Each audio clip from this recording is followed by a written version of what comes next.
aking nanay.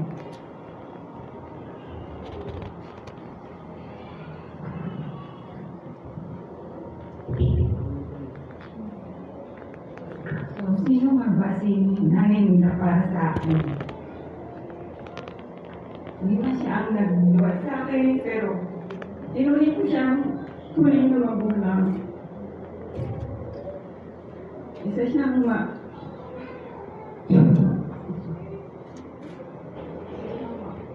maalalahanin.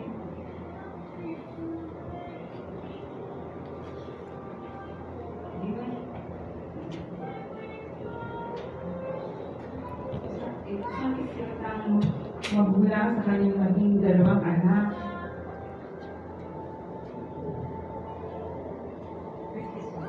Kasi napalaki niyang disiplinado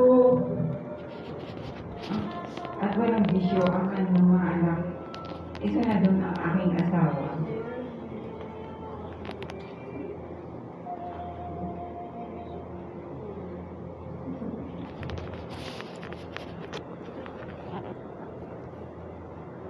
Nakakalungkot lang ng year 2014 na nagkasakit siya ng Alzheimer.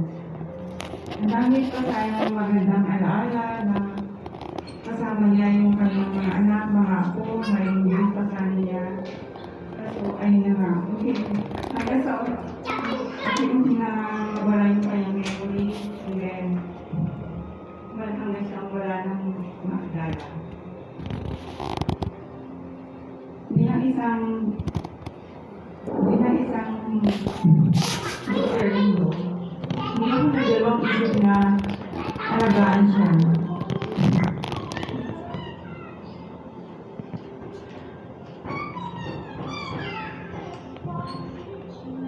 Kasi yung pinangako ko sa asawa ko, mawala siya. Sabi ko, hindi siya mababayaan.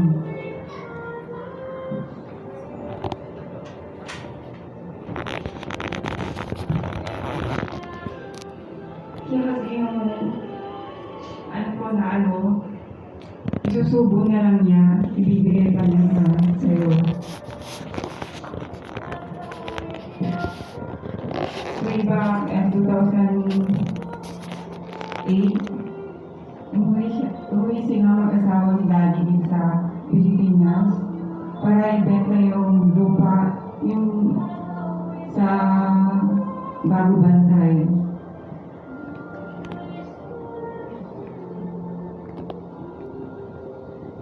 Siyempre, yung pinabihan ko noon, isa po kami sa nangyayabang. Isa po yun sa dahilan kung bakit kaming mag-iina ay may tinutuluyan hanggang sa ngayon. Bilang tumatalo ko ng utang na loob, wala pa po yung pag-aalaga ko sa kanya.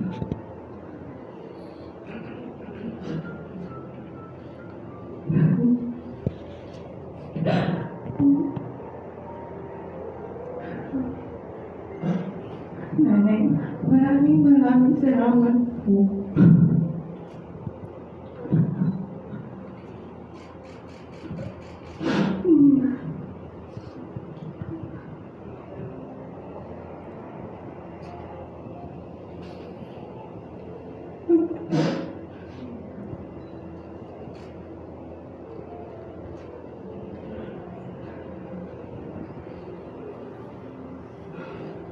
Naalala ko noon, wala na siyang maiabot na pera sa asawa ko. Mami, ito yung inabuti nanay sa akin. Kaya siya, sabi daw ni nanay sa kanya, ito na lang yung maabot ko sa iyo, anak, kasi wala na akong cash. Baka makakatulong pa rin sa'yo.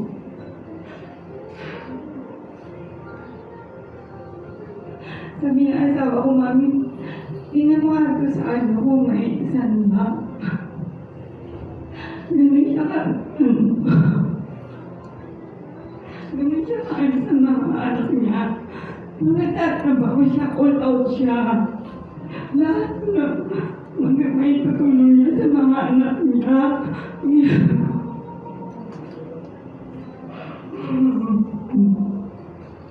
Lahat ng matutulong binibigay niya kahit muling sente mo. Kahit na sobrang strict na niya, pero sobrang mapagmahal siya.